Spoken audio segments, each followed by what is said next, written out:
Throughout the Middle Ages, one disease haunted people above all others: the Black Death.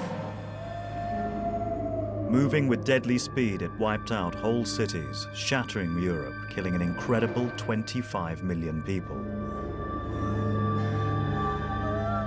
Contact with the deadly disease meant certain death, or so it was always believed, until now.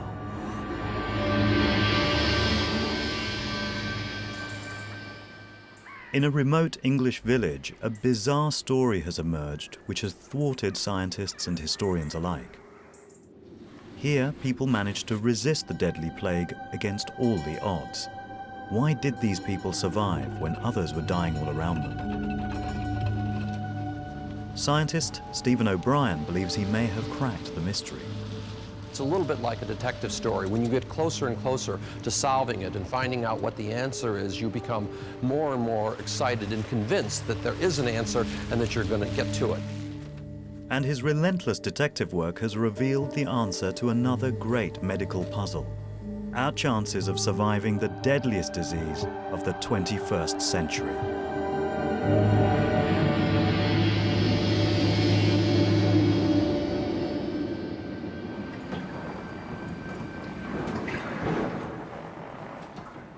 In the autumn of 1347, 12 Genoese galleys entered the harbour at Messina, Sicily. The ships contained a gruesome cargo.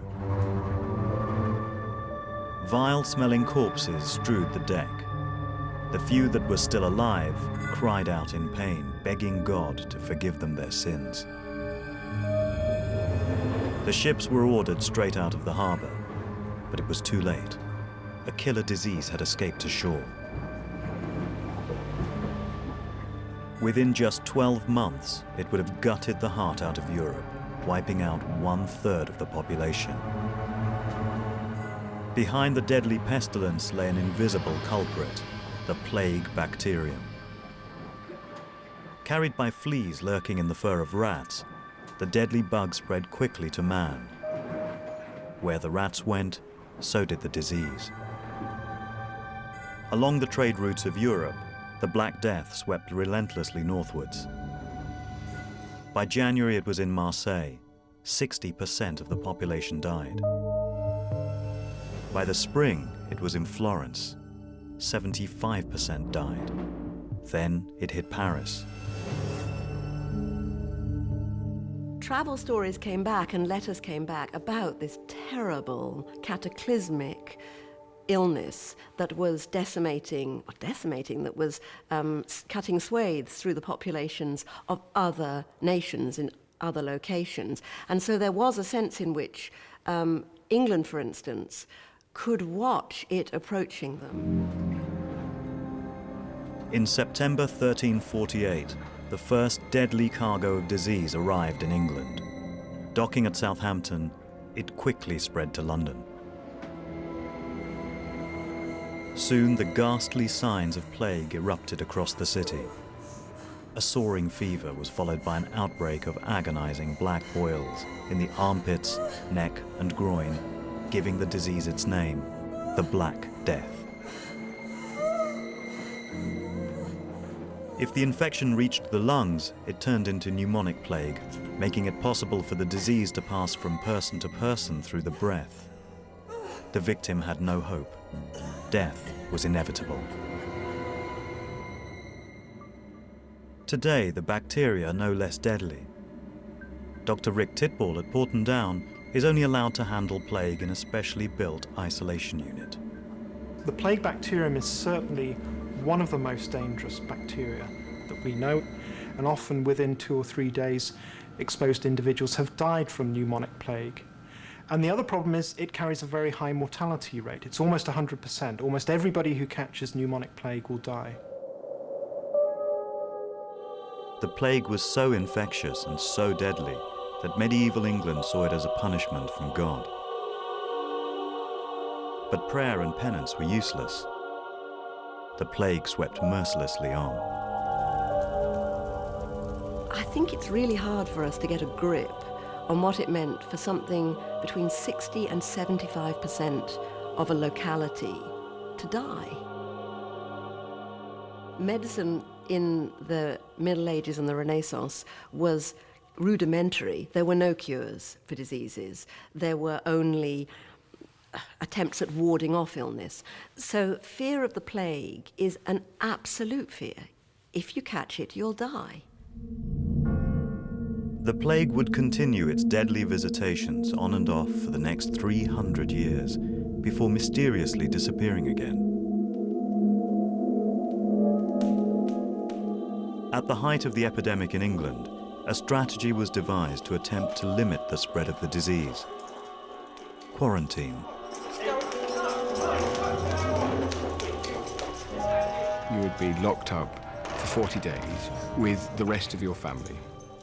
Watchers would make sure you didn't escape, padlocks would be locked on, and if you needed it, nurses would be provided to tend to your cares, to offer the necessaries of human life. And this meant that the sick and the healthy were enclosed, sometimes in deeply fetid circumstances, for a long time. It was effectively a death sentence. After 40 days of exposure to the deadly pestilence, nobody was expected to come out alive. But what was the fate of those people locked into their plague-ridden homes? Plague historian Justin Champion found clues buried in the London archives, which convinced him that there had in fact been survivors. He compared the plague registers with burial records to see just how many people had actually died from the plague in each household. His findings were to mark a turning point in plague research. Throughout London, he found pockets of resistance. The intriguing thing is, clearly many, many more people contracted the disease than died. The images of London at a standstill, grass growing up through cobblestones, shows that there is widespread illness, if not widespread mortality immediately. So we have the imponderable problem of many people contracting the disease and a high proportion of them dying, but also people who survived having experienced that disease. If some individuals had survived quarantine, what made them so special that they could resist the world's most infectious and deadly disease?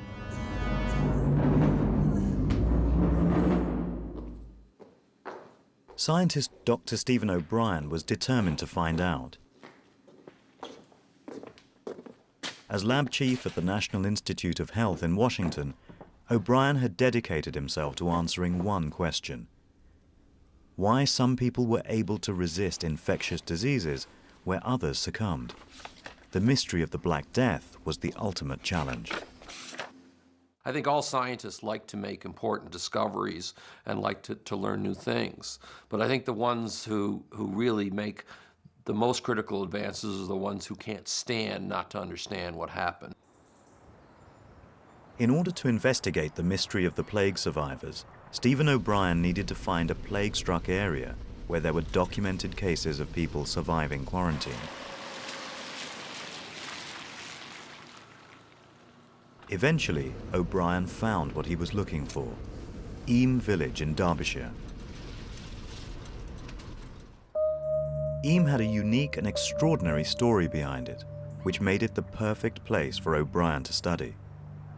Hidden in the Peak District, away from the main trade routes of England, Eyam might have escaped the plague had it not been for a parcel of cloth. In September 1665, when the plague had returned to London with a vengeance, a package arrived in Eyam. It was for the village tailor George Vickers and contained cloth from a London warehouse. Little did he know as he hung the damp cloth up to dry that the fleas that jumped out carried deadly plague bacteria. In preparing it to lay it out, he's probably shaken, and Vickers, the man who did the job, was bitten, and little red marks appeared on his hands, and he didn't realise, and nobody would have told him in those days, that the red marks on his wrists were fatal, and that in a short time he'd be dead. It was not long before other deaths followed, and the villagers realised their fate. The plague had come to Eyam. The death toll began to soar. Though, of course, there's no medical help in the village. There's no apothecary, there's no nursing assistance. The people were totally bewildered, and the only person, of course, who really they could turn to was their rector, and they called on him for help. The village rector was William Mompesson. He saw at once that Eyam was doomed, but there was still a chance to prevent the plague from spreading to the neighbouring areas. He ordered an immediate quarantine of the village. Nobody was to be allowed in or out. And when they first heard this, the shock must have been terrible, because they would realise immediately that if they accepted quarantine, cut themselves off, if they didn't die of plague, they were likely to die of hunger. Now, this was solved by the Earl of Devonshire, of course, who lived in Chatsworth House, just a few miles away, and he agreed to supply as much food as it was possible. It became one of the most dramatic stories of the plague years. The food was delivered to a desolate spot on the boundary of the village marked by a stone, in the hope that by isolating Eyam, the surrounding villages would be spared. The condemned villagers left what coins they had, washed in vinegar, to pay for it.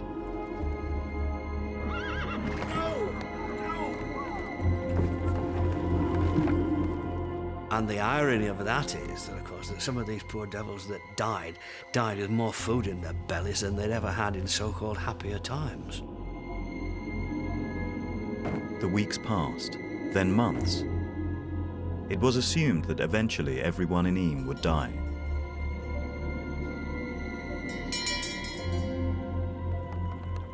September 1666. 1 year after the plague had come to Eyam, the first outsiders dared to venture into the village. What would they find after the year of horror? To their amazement, they were met by survivors. They told extraordinary tales of miraculous recovery, which have passed into village folklore.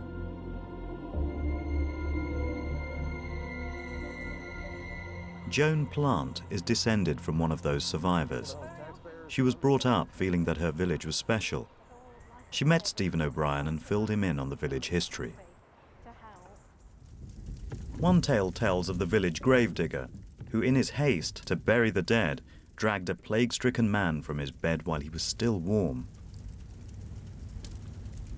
Presumably didn't know the difference between unconscious and dead, I don't know, but he dragged this chap down the stairs, and halfway down the stairs this bloke revived, and when he got to the bottom asked for a drink, and supposedly, you know, he was okay and he survives. Even more notorious was the case of Joan's ancestor, Margaret Blackwell. In the final stages of the disease, Margaret staggered to the kitchen, overcome by desperate thirst, just hours after she had been left for dead by her brother Francis. She was quite delirious and didn't know where she was. Saw this milk jug on the table and just drank this, what she thought was milk, and it was fat, bacon fat. And she survived the plague. She was a survivor, and so that's quite a tale in itself, in that maybe the bacon fat cured her. I don't know, but that's one of the stories. Were these fanciful tales or historical fact? How many people really did survive the plague in Eyam? Local historian John Clifford was determined to find out. So we put it to the test, and we analysed the parish register, which starts in 1630, and we listed everybody who appeared to be alive in 1665. We deleted those who died in the plague, and then we searched the register for evidence of survivors. And we went as far as 1725, which was 60 years after the plague, and we found evidence of people marrying, people having further issue or of dying. And we picked out 433 survivors. This startling figure meant that even though they had been trapped with the deadly pestilence for over a year, half of the village of Eyam had pulled through. Scientists struggled to make sense of it. So many villagers survived that some have questioned whether it was in fact the plague that hit Eyam in 1665. Could the black sores and raging thirst of the victims have had another sinister explanation?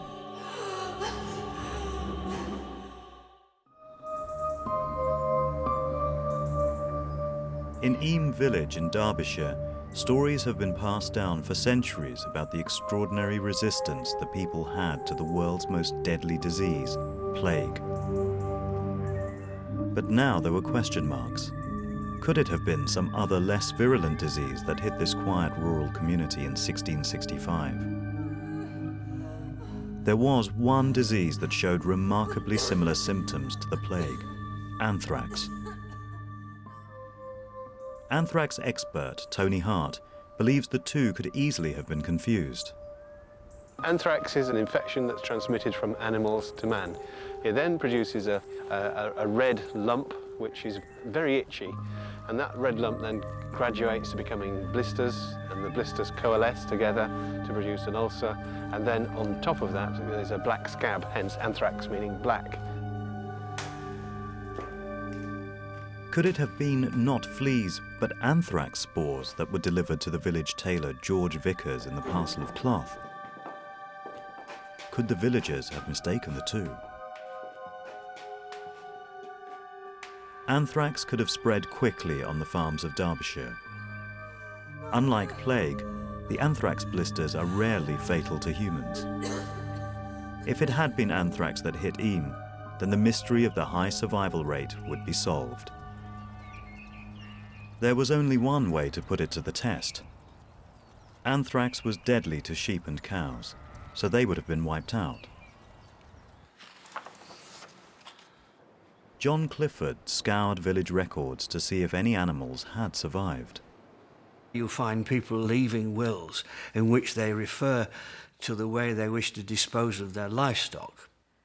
And then if you look at their inventories, which were taken post-plague, and you find that they are listing considerable holdings of farm stock. If it was anthrax, then the earliest victims would have been the cattle. With no evidence of dead cattle, the anthrax theory had to be ruled out. The accounts of black swellings on the body, the fever and raging thirst of the victims, left no room for further doubt. It could only have been plague that hit Eyam in 1665.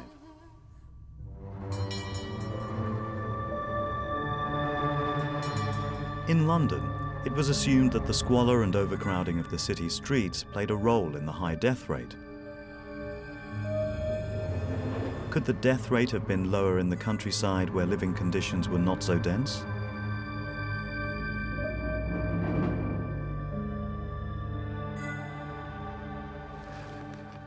Justin Champion has studied the records of the London Plague to see whether the cramped living conditions of the poor made them any more likely to succumb to the plague than their more affluent neighbours. We did that by using various computer techniques, relational databases, linking taxation records that gave us quite a precise description of the wealth of individual households throughout London, and linking those to the burial registers. So we could, if you like, plot the incidence of death, both in terms of social status, but also in terms of space across London. So in one sense, we were making maps of death. The results showed that poverty, bad hygiene and overcrowding were irrelevant. Death hit everyone equally. Eyam's rural location with its comparatively spacious living is unlikely to have halted the spread of plague. So what could explain the survival rate at Eyam? Records showed not just cases of bizarre recovery. Some people never got sick at all, in spite of constant exposure to the plague bacteria. One such case was Elizabeth Hancock. The Hancocks lived on the edge of the village and had managed to escape the infection for some months. Then, in August 1666, the telltale boils appeared on the youngest Hancock boy, John. Within days, his sister Alice was stricken with the disease. their mother Elizabeth nursed them, to no avail.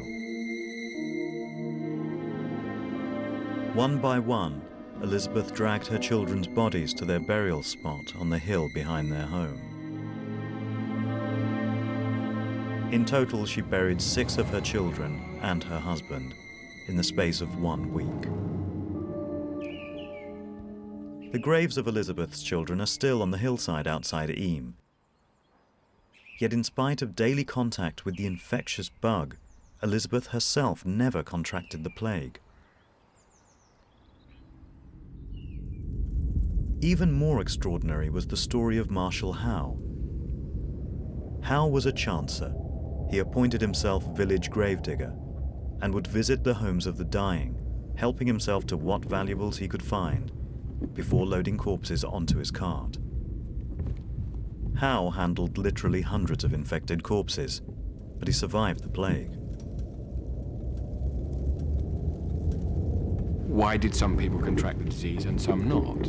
Looking at those clusterings of death, people did survive that environment. And I think ultimately we have an imponderable question that our data throws up. Why did some survive?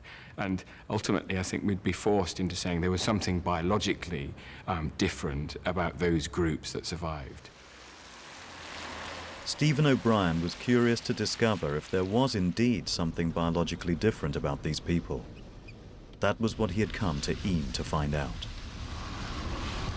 One of the things that is very common about studying infectious disease in large populations is that different people have different outcomes. Not everybody gets sick or not everybody dies, and every disease is a little bit different. And the explanation for that is often assumed to be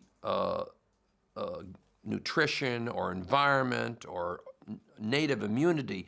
But today we're beginning to discover that more and more of the differences in response, particularly to infectious disease, has to do with the genes the individuals carry around with them. O'Brien's hunch was that the survivors of Eyam might have been protected by their genetic makeup. If they had, these genes might have been passed down through the generations. In the graveyard in Eyam, the descendants of the survivors of the plague lie buried. The same names crop up again and again: the Hancocks, the Furnaces, the Blackwells.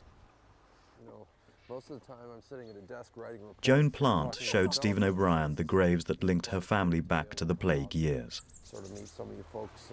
My maiden name is Harling, and my mum's name was Furnace, so my ancestors are Furnace family, and they're just over here. This is one of my ancestors. These are your great-grandparents here. That's right. There's the Hancock grave, Elizabeth Hancock and her husband Albert.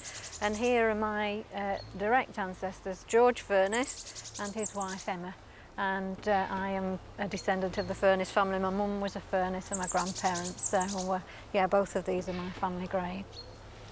Well, the Eyam population is a fascinating opportunity to look at really what is a natural history experiment to understand the interaction between plague and genetic resistance. Virtually everyone was exposed to the plague bacillus, and a very high fraction of them died as a consequence. The few survivors that emerged afterwards intermarried and left a legacy, if you will, of descendants, and by looking at their genes, we're wondering whether we can discover the gene that caused resistance to that plague. The large number of descendants still living in Eyam were gold dust for O'Brien.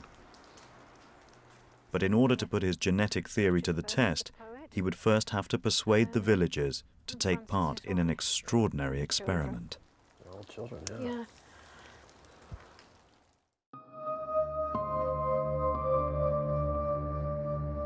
The people of Eyam village in Derbyshire had baffled historians and scientists by their uncanny resistance to the plague in 1665. Geneticist Stephen O'Brien decided to put the village under the microscope to find out whether the answer to this mystery could be found in the genes of their descendants. The villagers were asked to swab the inside of their cheeks to provide a sample of DNA, which could be analysed to see whether there was any evidence of protective genes. There was one gene that O'Brien had hopes for. It was a mutant member of a family of genes that plays a key role in the body's defense against disease. It was called Delta 32. O'Brien wanted to test it to see if it might protect against the plague. EAM is a wonderful opportunity to do it because, like a Xerox machine, their gene frequencies have been replicated for several generations without a lot of infusion from outside, so that we can look at the descendants of the bubonic plague survivors and simply question whether or not this Delta 32 mutation occurs in a remarkably high frequency. The DNA samples collected in EAM were sent to University College London for processing. If there was no gene present, it would blow O'Brien's theory out of the water. But if it showed up, the door would be open for an extraordinary new avenue of research: the possibility that genes protected some people from the plague. The samples were analysed by a London team headed by Dr. David Goldstein. Let's imagine that in fact the Delta 32 mutation does confer some resistance to the plague. Well, we know that EAM was hit very hard by the plague. If we now have today available descendants of that population, then if the Delta 32 mutation conferred some resistance to the plague, then the descendants of this village should be enriched for that mutation, because those individuals that had the mutation would be the ones that would have survived.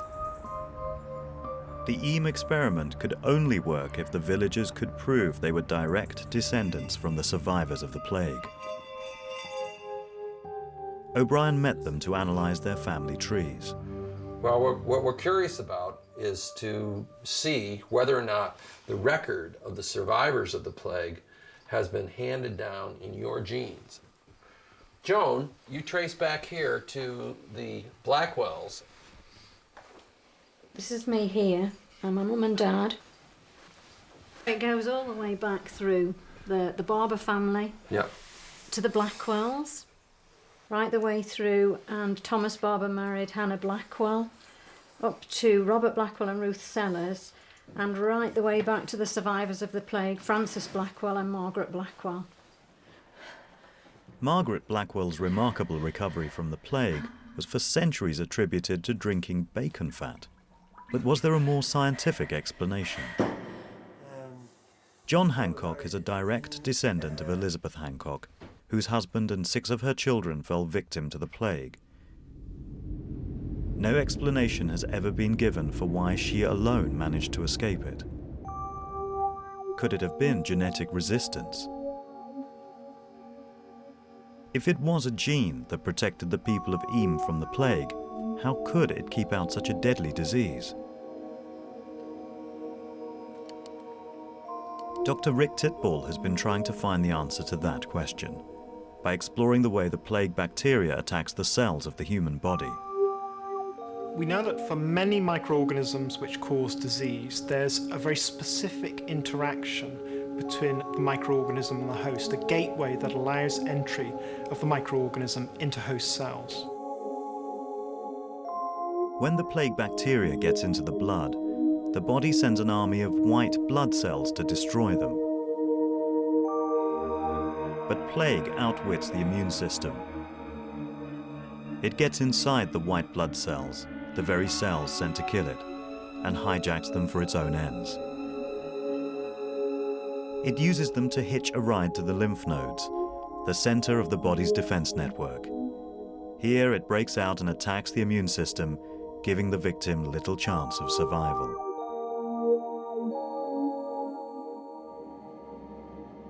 It was this takeover of the immune system that made plague so uniquely destructive. The theory was that a gene like Delta 32 might block the crucial gateway into the human cells, thereby blocking the plague bacteria from entering the body.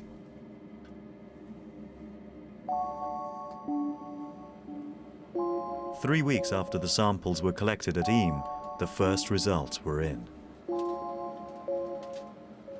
There is clear evidence of Delta 32.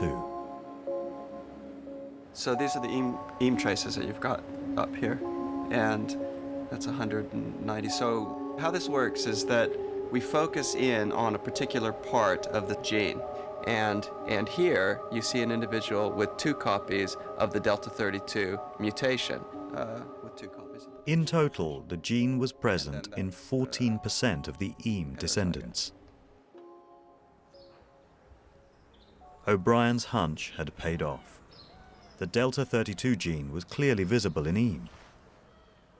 But what was the significance of 14%? And was it a legacy of the plague? The only way to find out was to compare the EAM results with other areas.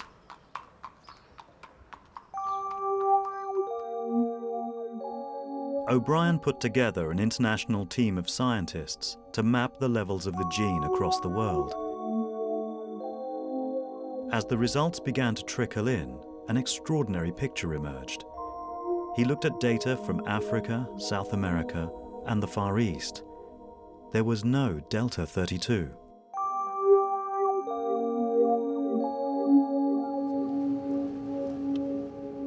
O'Brien sensed that he was onto something big. When you get a trail that you pick up, you sniff at it like a bloodhound, and as you get closer and closer, you can almost taste the answer that's coming out. And when we began to unravel the secrets behind Delta 32, we became convinced that there was an answer, and I really wanted to be the person that was there when we find out what happened.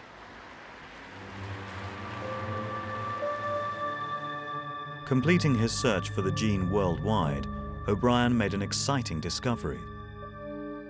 The levels of the gene found at EAM were only matched in other parts of Europe along the routes of the Black Death.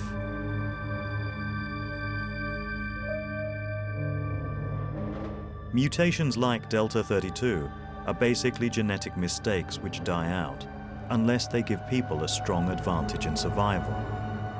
For the levels of the gene to be as high as they were across Europe, that advantage must have been stunning. Well, by now we were absolutely convinced that Delta 32 was extremely unusual, that it had been risen in European ancestors to a very high frequency very rapidly, and the only explanation that fit all the data was some sort of raging infectious disease outbreak, which could have killed off millions of people throughout the area where this event was taking place. O'Brien was now convinced that the raging infectious disease outbreak was the Black Death.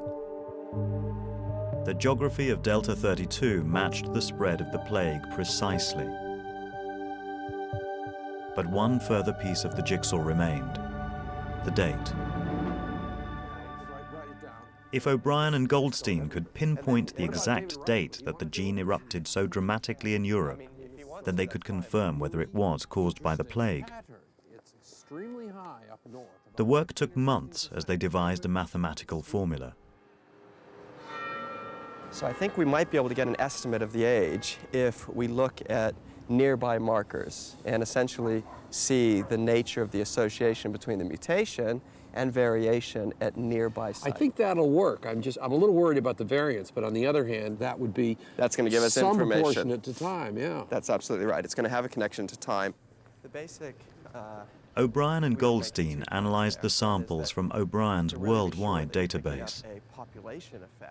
They were able, by looking at minute differences between the genes, to back-calculate the date of the original mutation.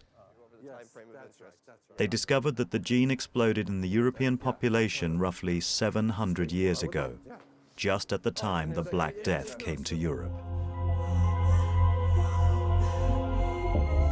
The jigsaw was complete. The date was spot on.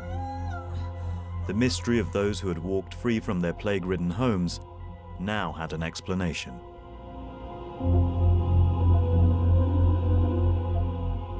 All the signs pointed to the mutant gene, Delta 32, to explain the mysterious mechanism that blocked the plague bacteria from entering the human cell.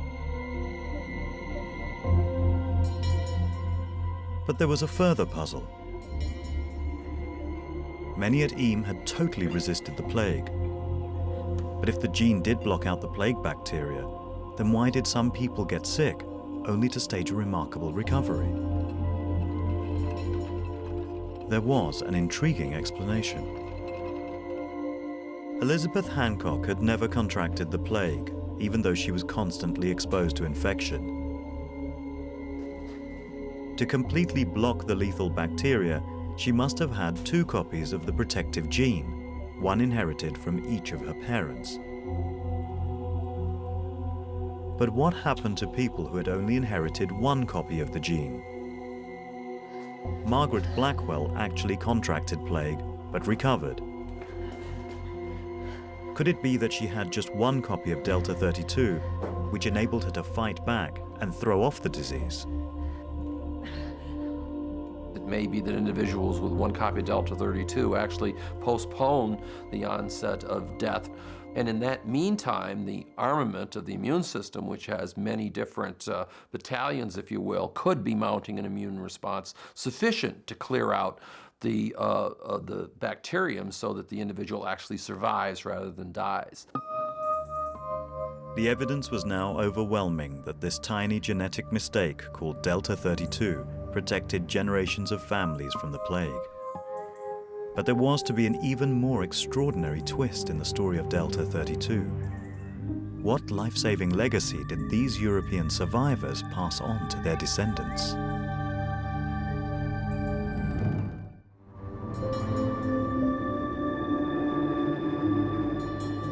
All the evidence showed that a rogue gene protected many of our European ancestors from the world's most deadly disease, plague. If it had, then the survivors would have passed down in their bloodline a unique ability to fight disease. Could this gene be helping us to fight new infections? There was one disease where scientists were beginning to see chilling parallels with the Black Death, the modern-day scourge of AIDS. San Francisco, 1980. More gay people than ever before spilled out onto the streets to celebrate their lifestyle. People were no longer ashamed to be gay. It was a time of euphoria. Among the crowd was Steve Crone. There were more gay people. There were more people because it was the baby boom generation, and we had more of an opportunity to express ourselves. Part of that was very much a sexual expression. So in that sense, it was hedonistic. We had the music, we had disco, we had drugs, and we could dance all night and fuck all day.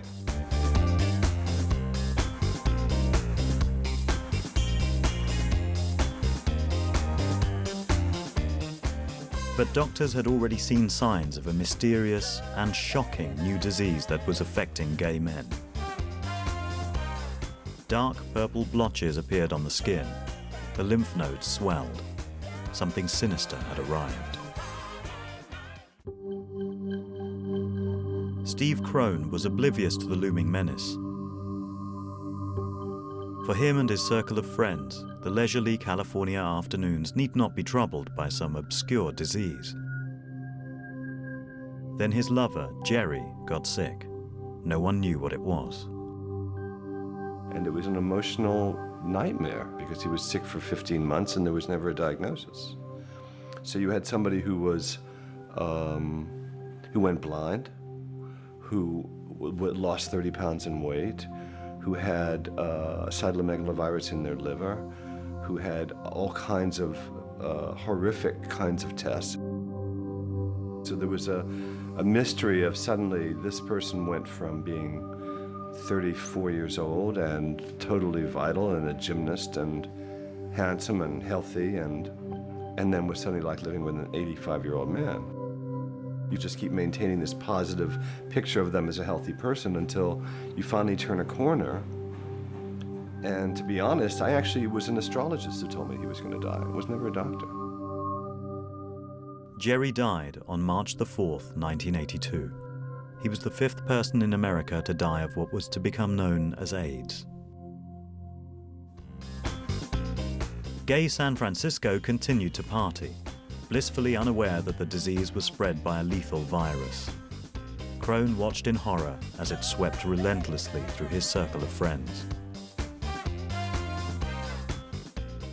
You can't really process that many people dying all the time. So if you're going to a funeral, you know, if somebody's dying every month or every year, there maybe I would have lost, over the course of that decade, I lost about 70 to 80 people. So you're talking about a lot of funerals and a lot of memorials, and there was really nobody left. Over the last 2 decades, there have been 18 million deaths from AIDS worldwide. The culprit, the HIV virus, has become the biggest killer in the Western world since the Black Death.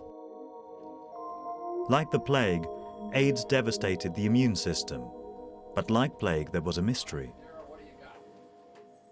Some people seemed better able to resist the virus than others.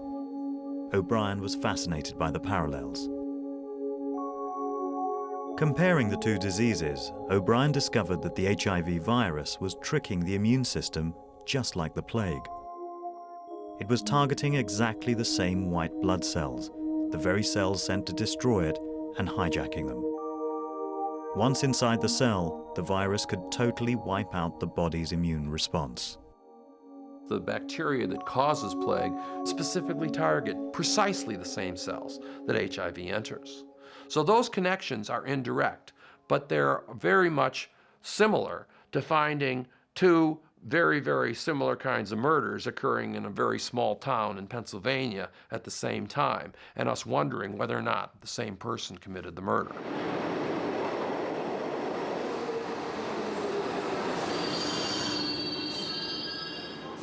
The murder mystery might have remained unsolved if it were not for Steve Crone. Stunned by the loss of his lover and all his close friends, Crone had assumed that it would only be a matter of time before he himself developed the disease.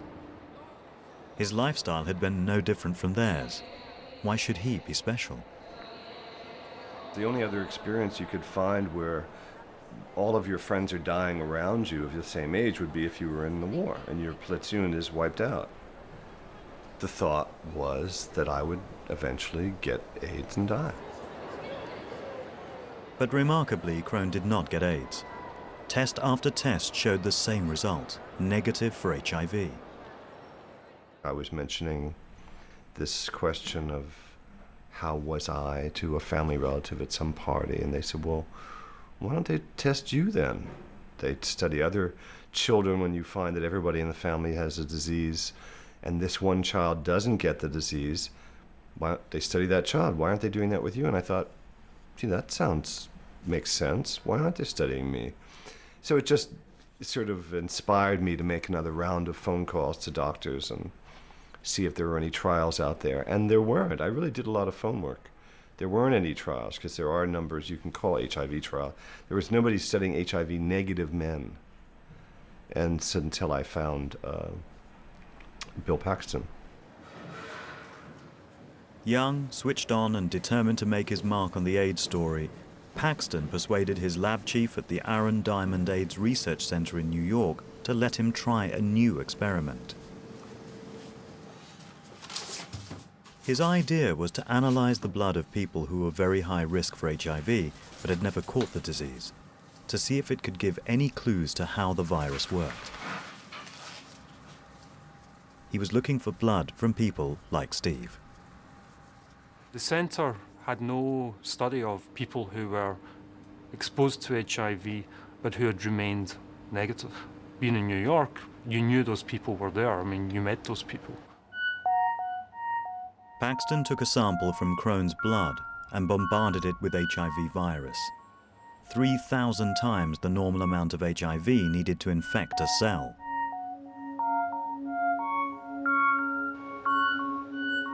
An amazing thing happened. In spite of the massive dose of HIV, Steve's cells did not become infected.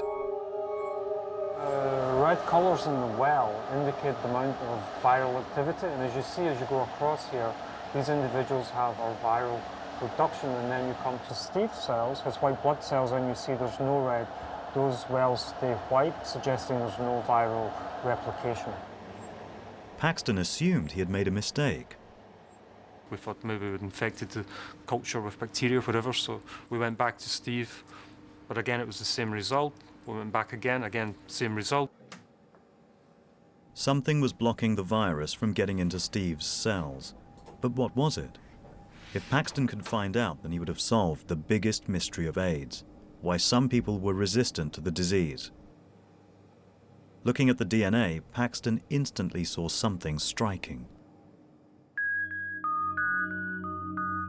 Unlike people who were infected with HIV, Steve's cells had a blocking mechanism. The virus simply couldn't enter the cell. Further tests confirmed that this was caused by a mutant gene. It was Delta 32.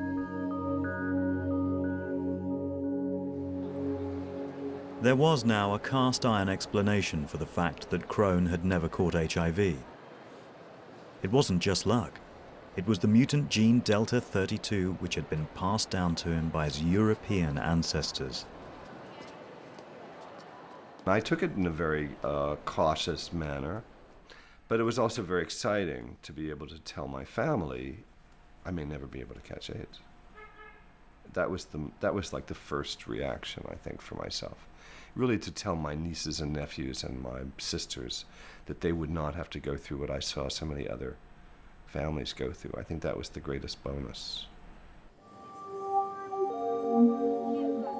O'Brien was quick to pick up the baton. He analyzed his own database of Delta 32 and found results which stunned the scientific community. All the people with one copy of Delta 32, 1/5 of the population, showed a delay in developing AIDS if they were infected with HIV. But the data shows that 1% of people in Britain and America, almost 3 million people, have 2 copies of the gene, like Steve Crone, giving them virtually total resistance to AIDS. And the explanation was really quite simple. These people did not have the entry portal for HIV to get in, and therefore, even if they were exposed over and over, they did not become infected. And this was the first genetic restriction that had been discovered against an infectious disease in humans, and it was a whopper.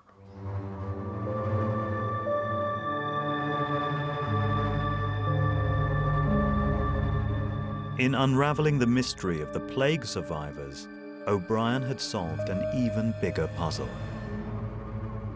It was clear that the survivors of plague-stricken Europe had passed on a stunning legacy to their descendants: protection from the most feared killer of our time, AIDS. Understanding the role of Delta 32 in protecting the body against the AIDS virus has opened up a whole new avenue of research into developing possible preventative cures. O'Brien's genetic detective work had paid off.